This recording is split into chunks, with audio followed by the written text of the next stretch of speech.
Besides encompassing the Urban Dictionary definition of being awesome, the LIT campaign is relying on leadership, integrity, and teamwork to lead the university. Join with me today are Beverly Banks and Kirsten Marsh. They are Banks Marsh. Well, how are you guys doing today? Well, how are you? I'm good. I'm sure it's a busy week for you guys. Absolutely. Yes, absolutely. Yeah. All right, well, let's get started. So to start out, let's talk about why you guys are running for president and vice president and what you're running on. Sure. So I know I'm running for president because for the past 3 years I've been a part of SGA and I'm lucky for that experience, but I love it in every part of it, the good and the bad, but I've seen things that I don't like and things that I want to fix. And I know there was a time where I either said, you either walk away or you stay and you change things. And so I'm running for president because I've seen a lack of communication in our organization. I've seen a lack of partnerships across campus. And as president, I would like to bridge the gap between all of those different things and make that change that I've seen and wanted to make since my freshman year. And I'm running for vice president of SGA because I'm passionate about the legislative branch of SGA. I'm a sophomore and I've had a chance to be in the first year council as well as the undergraduate student senate, and I've fallen in love with that branch of SGA. It's my passion, and I think that it has so much potential that we're not using. I think that by coming together and making a culture of compromise in student senate and FYC, we can get a lot more things done with the students, and I think that I can definitely lead that change. Compromise is one of the things that I pride myself on being able to do, and I want to be able to bring that to the student senate. Okay. Well, you bring up FYC, and so that brings me to my second question. One of your policy points is that you want to reform first-year resources. So how do you plan to do this? So I'll go ahead. I'll take that one. We first and foremost want to have more communication with first-year students. FYC is something that you really only are introduced to if you luckily pass across it on the website or you hear it by word of mouth, and you already know those people. We want to expand that communication so that more first-year students know that FYC is available, but also, in addition to FYC, there are, I think, 7 other student services committees in SGA that I didn't even know as a freshman that I could get involved in. So I think that communicating the resources of SGA, and not only of SGA, but of other organizations on campus, I think that communication is key for freshmen, because they come on this campus, everybody does, and you don't know what you're doing, you don't know where you're going, you're lucky to get to your classes on time and in the right place, much less actually getting involved on campus. So I think that communicating to freshmen is a big part of changing their outlook on UT. Right.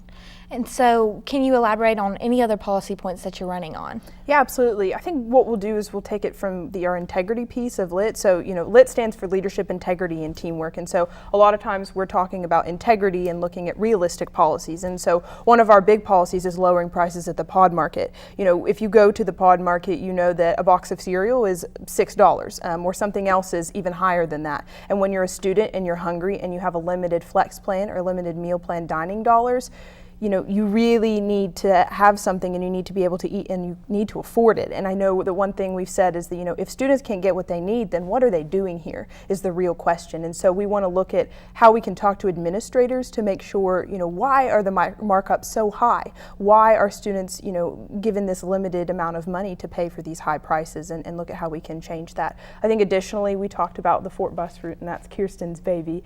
But, we want to see how we can get students to and from class, because again, how can you be a student if you can't get to class on time and you don't really want to walk as far as you have to? Okay, and so what is one of the biggest issues that Banks Marsh sees on campus?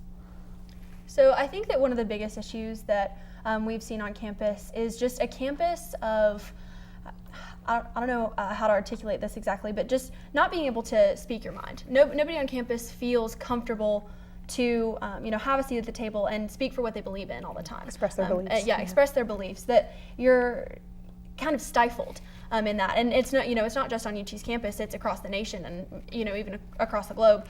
But I think that going forward and creating a culture change on campus where everybody feels like they're going to be able to speak up. You're not going to be punished because you think differently than I do. Bev and I even have ideological differences, but at the end of the day, we're running on a campaign of compromise and a campaign of being able to come to the table together and work through issues, because the bus routes and the pod markets, that's not a conservative liberal thing. That's a UT student thing. That's something that we're going to work on, and everybody should be able to speak their beliefs and speak their mind and be included in the campus conversation. Absolutely, and I would say, as a journalism student at UT, the protest on November 10th really shocked me, because I knew that campus was divided, but I didn't know how deep the divisions were until I was walking amongst students and being a journalist and trying to be as objective as possible and seeing that people were afraid to say what they believed in. I mean, it was across the aisle, no matter where you fell on the political spectrum. Everyone had been silent for so long, and it blew up, and it almost escalated to violence. And that's an issue that we see, is that we want to open up the campus conversation so that people feel valued,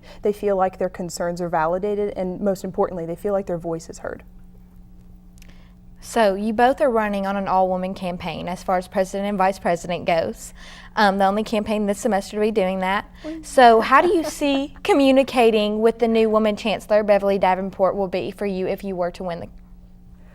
I'm excited. In fact, we just talked to her today at Hike the Hill in Heels. Yeah, I think it's awesome. It's an interesting process putting campaigns together, and I know that it has been fun, and I've learned a lot. But I'm so lucky to have found Kirsten, and I can't imagine doing this with anybody else. And it's funny to think that this was always meant to be. We were always meant, I think, to run together. And it's it doesn't matter whether we're women or not. I think it's the values that we stand behind, and the respect that we have for each other, and I think that shows. And in terms of Chancellor Davenport, I think that she would appreciate an all-woman campaign, but I also think that she appreciates hard work and dedication. I know just from hearing her speak, she's someone who's going to put the time and effort in, and I know that we are too. Right, she seems ready to go for sure. She does. She's absolutely. Yeah, absolutely. She's pumped for UT. She's amazing. Right. So what do you plan to accomplish if you are to win president and vice president? What would your goals be, and what would you plan to how to get those accomplished? So I think that that the campus culture change, like we talked about, would be our biggest overarching goal. But in terms of concrete and actionable things, is just what we're running on. We're if we're elected, people are electing us because they like our ideas, and they like us as people, of course, and what we stand for. But we want to keep our promises. We're not going to get there and forget about everything that we ran on, because that's not what students want. Students want lower prices in the pod. Students want a new Fort bus route. Students want a new UT app. Students want what we're promising, and so I think that is going to be one of my especially biggest goals, is to make sure that legislation gets passed through the Senate, and we work with administrators in various facets to get those goals accomplished. And I think in terms of the culture change, we know it's not going to happen in a year. You're in this position for a year, and that's the time you have, and so we have to set the foundation for the next group to come in. And in terms of groups on campus who value diversity, we value diversity, but we want to make sure that minority groups on campus feel like they're heard. We want to make sure that students who are not in SGA know what's going on in our organization. And so I think that communication piece is important, and it takes more than just social media. It's more than just videos. It's having these conversations and sitting down one-on-one, and I think if we